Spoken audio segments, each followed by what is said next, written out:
બાગ ગામે તાલુકા પંચાયતના કાર્યાલયનું ભાજપ દ્વારા ઉદ્ઘાટન કરાયું।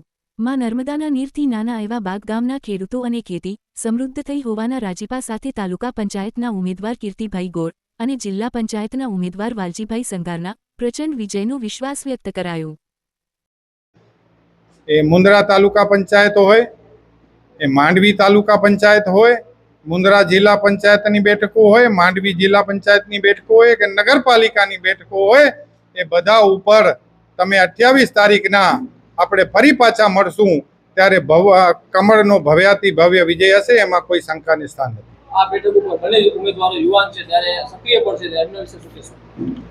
કોંગ્રેસ પાસે કોઈ કામનું ભાથું નથી। કોંગ્રેસે ક્યારે પણ સુખ દુઃખમાં ક્યાંય દેખાણી નથી। એ વાવાઝોડું હોય, એ અતિવૃષ્ટિ હોય ત્યારે ભારતીય જનતા પાર્ટીનો કાર્યકર્તા એ વાલજી હોય, કીર્તિ હોય, અમૂલ હોય, રાણસિંહ હોય, સુરેશ હોય કે એમની સંસ્થાઓ હોય, એમણે લોકોની વચ્ચે જઈ નાની સાની સુખની પૂર્તતા કરી છે અને એના ભાગરૂપે અને અમારા વિકાસના કામોના ભાગરૂપે અમે આજે ખૂબ સારી સભા અહીંયા કરી છે। ખોટા ગેરપ્રચાર અને કોમવાદ સિવાય કોંગ્રેસ પાસે કાંઈ છે નહીં। અમારા બંને ઉમેદવારો જિલ્લા અને તાલુકા પંચાયતમાં બાગ સીટ ઉપરથી 800 થી વધુ મતોની જંગી બહુમતીથી ચૂંટાશે એવો મને બાગ ગામે આજે વિશ્વાસ આપ્યો। ખેડૂતોનો વિસ્તાર છે ત્યારે ખેડૂતોને શું અપીલ કરશો?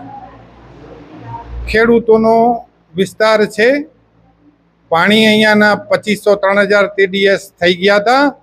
આ નર્મદાની કેનાલ બાગ ગામ અને મસ્કા ગામને વિંધતી આગળ મોડકુબા સુધી જાય છે।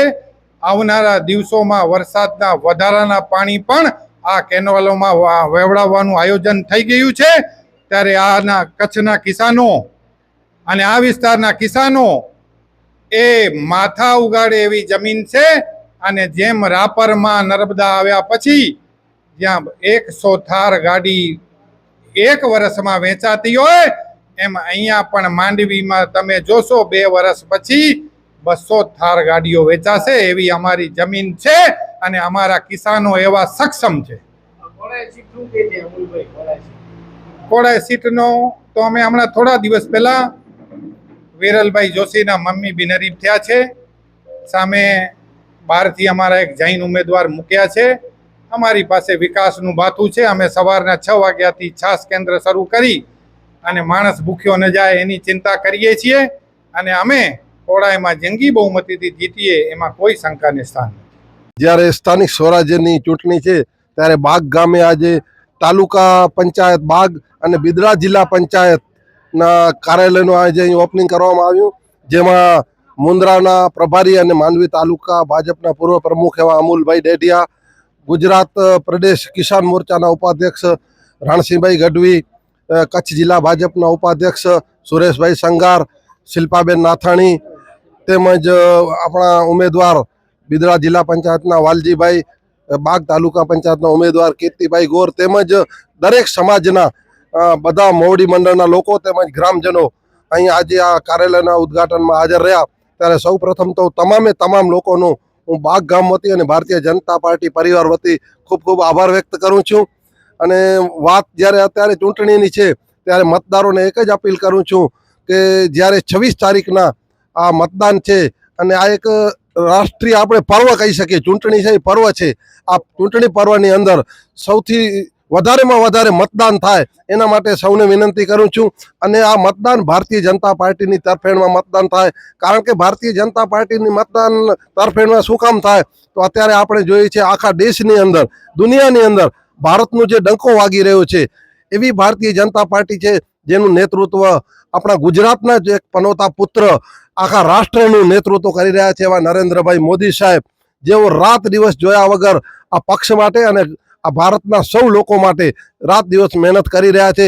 એવા જ ગુજરાતની અંદર ભૂપેન્દ્રભાઈની સરકાર હોય, પછી કચ્છની અંદર હોય કે કેન્દ્રથી કરી અને ગામડા સુધી જ્યારે ભારતીય જનતા પાર્ટીનું ભગવો લહેરાય છે અને આવતા દિવસોની અંદર 100% બધી તમામે તમામ કચ્છ જિલ્લાની જિલ્લા પંચાયત અને તાલુકા પંચાયતો ભારતીય જનતા પાર્ટીમાં આવવાની છે. એમાં કોઈ મેક ફરક પડવાનો નથી. હું મીડિયાના માધ્યમથી આજે કહું છું, અને 28 તારીખના પર તમે આ મારા શબ્દની નોંધ લેજો કે જ્યારે 28 તારીખના રિઝલ્ટ આવશે ત્યારે તમામે તમામ કચ્છ જિલ્લા પંચાયત અને તાલુકા પંચાયતોની બેઠકો ઉપર અને નગરપાલિકાની અંદર પણ ભારતીય જનતા પાર્ટીનો ભગવો લહેરાવાનો છે.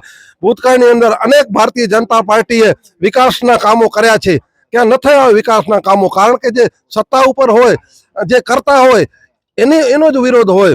ભલે ક્યાંક હશે થોડો ઘણો વિરોધ, પણ જે સત્તામાં હોય એનો વિરોધ હોય. તો કોંગ્રેસે શું કર્યું? 70 વર્ષની અંદર આ લોકોને મૂર્ખ બનાવવા સિવાય કાંઈ કામ નથી કર્યું. અને જ્યારે ભારતીય જનતા પાર્ટીએ અનેક વિકાસના કામો કર્યા છે ત્યારે આ વિકાસના કામોને જોઈને લઈ આજ કોંગ્રેસના લોકો કહેતા હતા કે આ નર્મદાનું પાણી નહીં આવે. પછી કેનાલનું કામ ચાલુ હતું ત્યારે એમ કહેતા કેનાલ બનશે પણ આમાં પાણી નહીં આવે. આજે આ કેનાલની અંદર આપણે જોઈ રહ્યા છે બાગના નાના નાના ગામડાની અંદર નર્મદાનું પાણી પહોંચ્યો છે. અને જે વિસ્તારમાં પહોંચ્યો છે ખેડૂતો આજે ખુશખુશાલ છે. અને જે વિસ્તારમાં નથી પહોંચ્યો એના માટે ભારતીય જનતા પાર્ટીની સરકાર કટિબદ્ધ છે. એનું કામ પણ પૂરજોશમાં ચાલુ છે. બાકી તો મોટું કામ છે, એનો સમય માંગે. પણ ટૂંકા સમયની અંદર ખેડૂતોના ખેતર સુધી આ વિસ્તારની અંદર નર્મદાનું પાણી આ ભારતીય જનતા પાર્ટીની સરકાર પહોંચાડશે. એ મુદ્દા ઉપર આ વિકાસના નામે કોઈ પણ જ્ઞાત જાતના ભેદભાવ રાખ્યા વગર તમામ લોકોને હું કહું છું કે આ ભારતીય જનતા પાર્ટીએ અનેક વિકાસના કામો કર્યા હોય.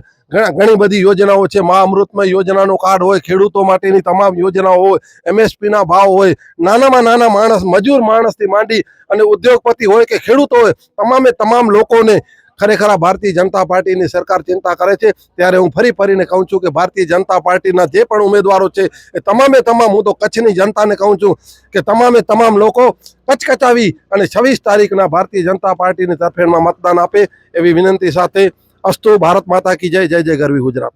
બાગ તાલુકો પંચાયત સીટની કાર્યાલયની અને બિદડા જિલ્લા પંચાયત સીટનો કાર્યાલયનું ઓપનિંગ બાગ ગામે અરવિંદભાઈ મોતાની ગોદવણી કરવામાં આવ્યું.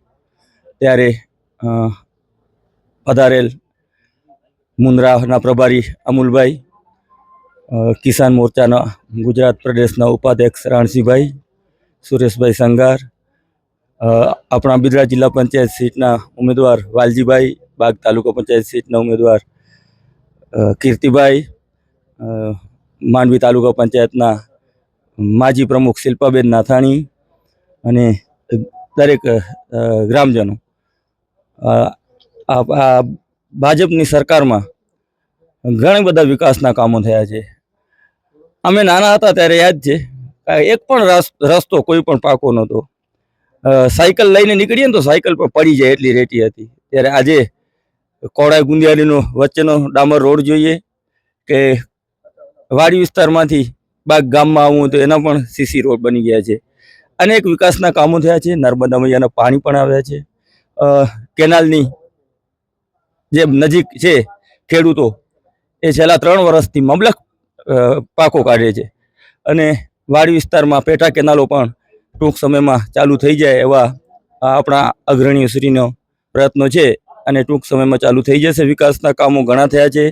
અને આપણે આ 26 તારીખના ખોબલા મત દઈ અને ભાજપને વિજય બનાવીએ અને આપણા વિકાસને અવિરત ચાલુ રાખીએ. અસ્તુ. ભારત માતા કી જય.